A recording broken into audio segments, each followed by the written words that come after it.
What you see is not what you hear. Spelling does not always correspond with pronunciation. And even though there are patterns, they're not consistent because why make it simple if you can make things interesting, which is what English does. And we need to be thankful for it because it keeps us on our toes and it makes things interesting, even though sometimes a little harder. Hey, you're listening to the Influency Podcast. I'm Hadar, your host, a pronunciation expert, fluency coach, and a proud non-native speaker. With over 16 years of experience teaching, I am here to share with you all my secrets on how to show up in English clearly, with confidence and freedom. On this podcast, I'll provide step-by-step strategies, lessons, stories, and practical tips to keep you inspired and motivated on your English journey. Are you ready? Let's do it.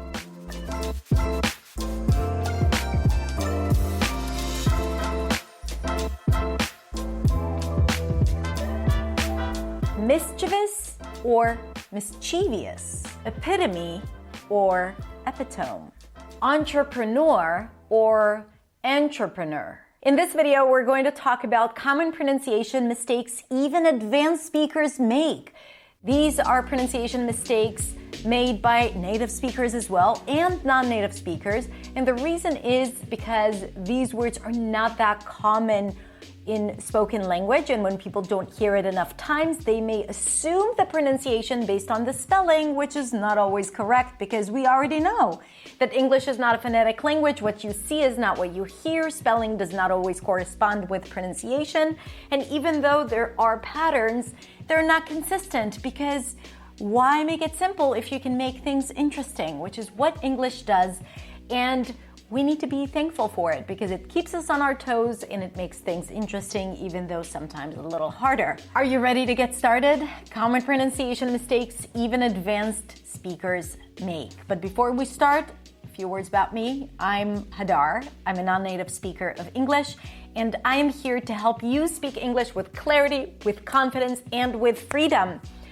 I help learners from all around the world build confidence and fluency with a lot of free lessons and resources that you can find on my website at hadarshamish.com, or when you follow me on social media right here where I share daily lessons. Let's begin with the first word. The first word is entrepreneur. Entrepreneur. An entrepreneur is a person who starts and manages a business, usually taking some financial risk or building a business on their own. I'm an entrepreneur. I consider myself an entrepreneur.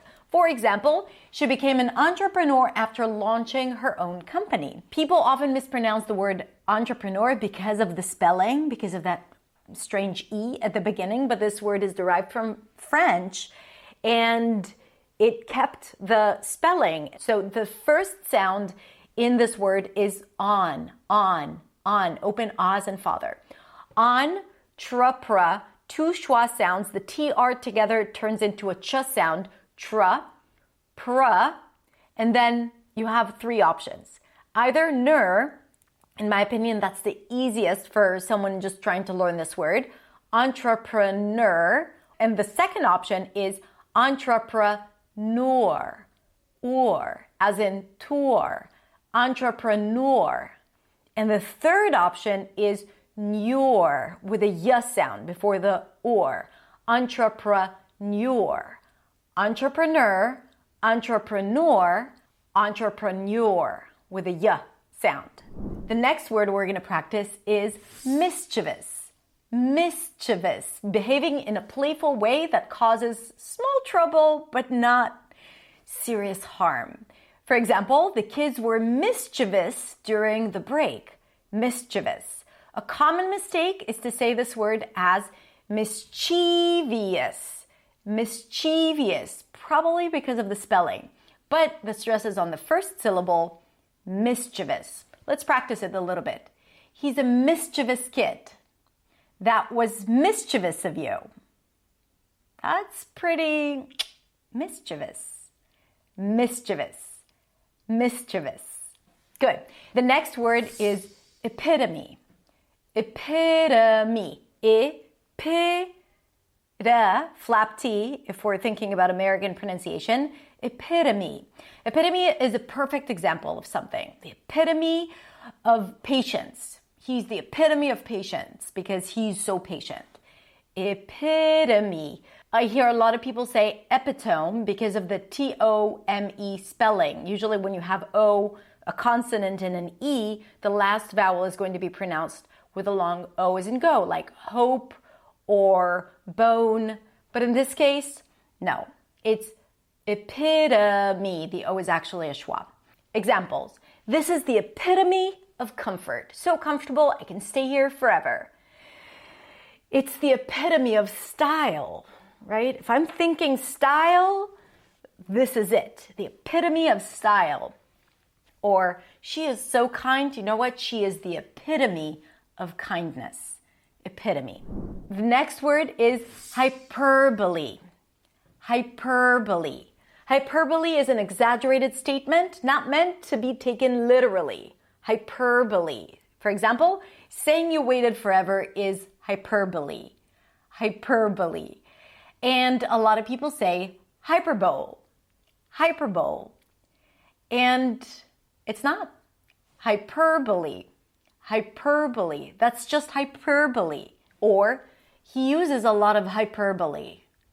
He uses a lot of hyperbole. The next word is hierarchy. Hierarchy. You can also say hierarchy. Hierarchy. Hierarchy. Hierarchy is a system where people or things are ranked at different levels of importance. For example, the company has a clear hierarchy. Hierarchy. And common mistakes could be hierarchy, and not hierarchy, or hierarchy. I heard that as well, hierarchy. The stress is always on the first syllable. Hierarchy, hierarchy. Let's drill it a little bit in more sentences. The hierarchy changed. The hierarchy changed. Or, it's a clear hierarchy. This word is a formal word meaning although. So usually you won't hear it when people just speak. You'll see it mostly in legal documents. However, sometimes you might have to pronounce it or you might come across it. And you want to pronounce it correctly. So, albeit, and not albeit, and not albeit. Albeit, 3 syllables, albeit. For example, the test was simple, albeit long. The test was simple, albeit long. It's nice, albeit pricey. It's nice, albeit pricey. I mean, listen, it's a nice word, albeit I wouldn't use it in my day-to-day speech. See what I did there? And the last word for today is, how do you say this one? I actually use this one quite a lot. This one is pronounced as segue. Segue, not seg, and not segue, but segue. I don't know why there is a U there. Where is the W in the spelling? I don't know, but this is how you say it.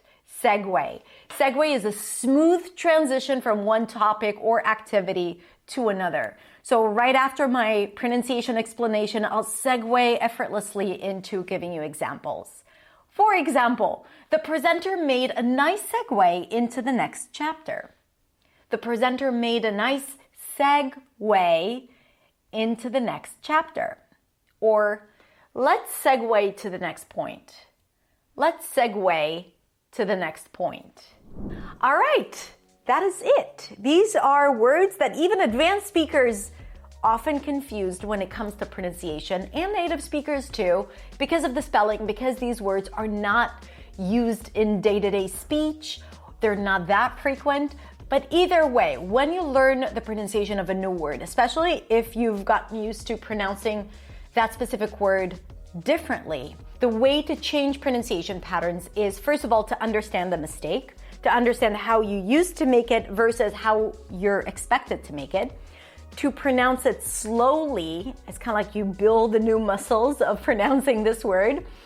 I know it sounds a little exaggerated, but I'm not kidding. Like, you gotta train your mouth to say it differently, because a lot of times we think that we say it differently, but then we're actually saying it in the same way. So we want to say it and then repeat it again and again and again, and in small, short examples, okay? Just like we did, just so that you also learn how to say it in context. And it's not just the word 2-3 times and that's it. No, you say the word 10 times and then you say a few sentences, and then you might want to come up with your own sentences with the correct pronunciation. This is how you start shifting from old pronunciation patterns to new pronunciation patterns, and that's what we are here to do. But no judgment, we all make pronunciation mistakes, and it is okay as long as you learn from them. And in general, what you have to say is more important than how you say it. Not to say that how we say it is not important, but I want you to remember that your words matter more than speaking perfectly. So it's better to speak up and to share your thoughts, even if you're not sure of the pronunciation, even if you feel insecure, because that's how you learn, that's how you build confidence, and that's how you share your voice with the world, which is what we are here to do, okay? Thank you for being here. I appreciate you so much. And if you enjoyed this episode, then subscribe, share it with your friends, and follow me on social media. Just come say hi there. And that's it. Have a beautiful, beautiful rest of the day. And I will see you next week in the next video. Bye.